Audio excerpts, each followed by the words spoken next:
Urusan pakaian hati-hati Mas Subri. Siap. Urusan pakaian hati-hati.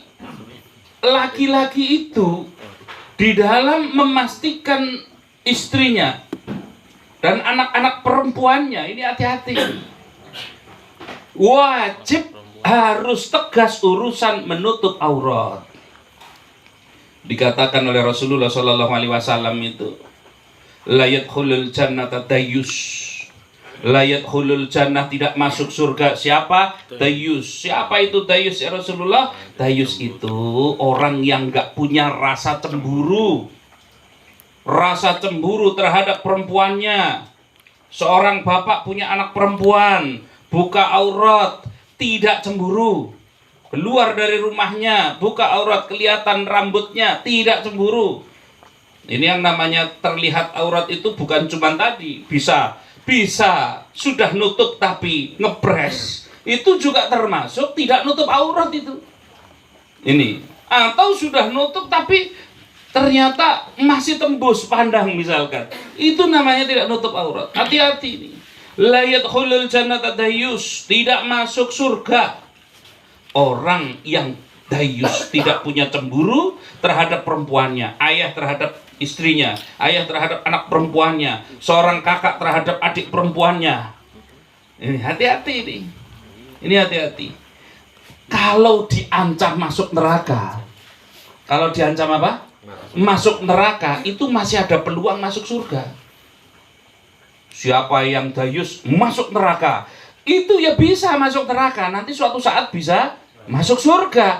Masalahnya ini ancamannya, la yadkhulul jannata dayyus, nggak bisa masuk surga. Kalau sudah diancam nggak bisa masuk surga, terus kemana? Sementara nanti kita di akhir pilihannya cuma dua. Kalau enggak, ini kalau surga sudah dikunci, kita kemana? Neraka. Nah, ini berat banget ini. Ini urusan ini kelihatannya ringan, padahal konsekuensinya luar biasa berat dan di masyarakat kita masih dianggap biasa. Hati-hati. Ini ya. Perempuan keluar kemana kok dibiarkan tanpa dikonfirmasi? Enggak boleh Mas Supri. Mau sehari perempuan itu keluar dari lingkungannya, lingkungan rumahnya, misalkan dia itu perginya sehari 10 kali, wajib minta izinnya 10 kali. Bukan pemberitahuan loh. Beda. Kalau pemberitahuan kan, Mas ini saya mau keluar, enggak nunggu jawaban sudah pergi, gitu kan? Ini namanya pemberitahuan ini. Ini masalahnya kalau perempuan itu mau pergi kemanapun, keluar dari lingkungan yang umum di rumahnya itu. Nah, kalau cuma ke depan rumah ngangkat jemuran yang nggak usah minta izin itu. Artinya dia keluar untuk aktivitas yang nggak jauh itu. Mau sehari dia itu 20 kali, maka wajib dia itu minta izin berapa kali? 20 kali. Karena saking kasihannya Mas Supri bilang begini, sudahlah, pokoknya kamu kalau kemana saja nggak usah minta izin. Boleh nggak? Tidak boleh. Tidak boleh itu. Lawang aktivitas harian kan pasti kalau pagi berangkat kerja nggak usah pakai izin lah, gitu kan? Tidak boleh.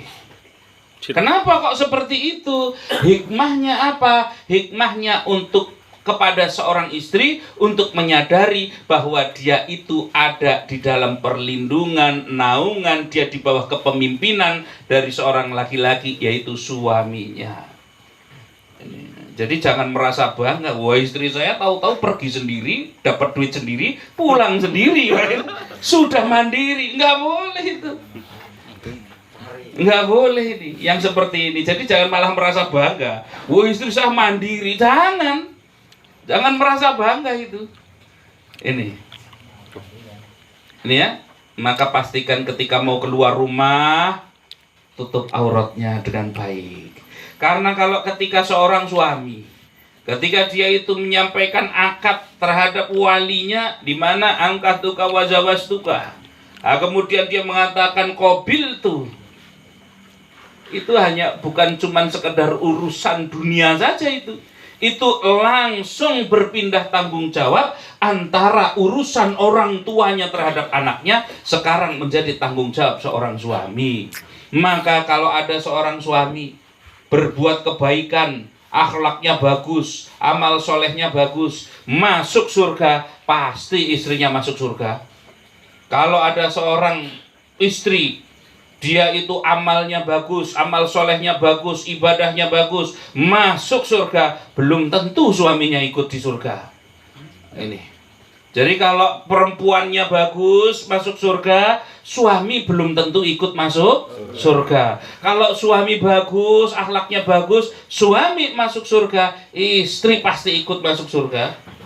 Kalau misalkan suami akhlaknya jelek, buruk, tukang maksiat, masuk neraka, istri belum tentu ikut masuk neraka. Kalau istri akhlaknya jelek, masuk neraka, suami pasti ikut masuk neraka. Nah ini. Berarti kalau enak ikut, kalau susah belum tentu ikut. Nah itu. Berat apa enggak ini? Berat. Nah ini. Ini hanya gara-gara kalimat apa? Kobil tuh. Ini. Nah ini berat, jangan dikiranya gampang, ini urusannya dunia dan akhirat. Ini. Jadi pastikan ya, pastikan kalau mau keluar dengan siapa, kalau memang itu ternyata walaupun bareng-bareng laki-lakinya banyak, dampingi. Ini jadi bukan cuma sekedar wah sudah biasa itu, mandiri sudah bisa berangkat. Jangan. Ini ya.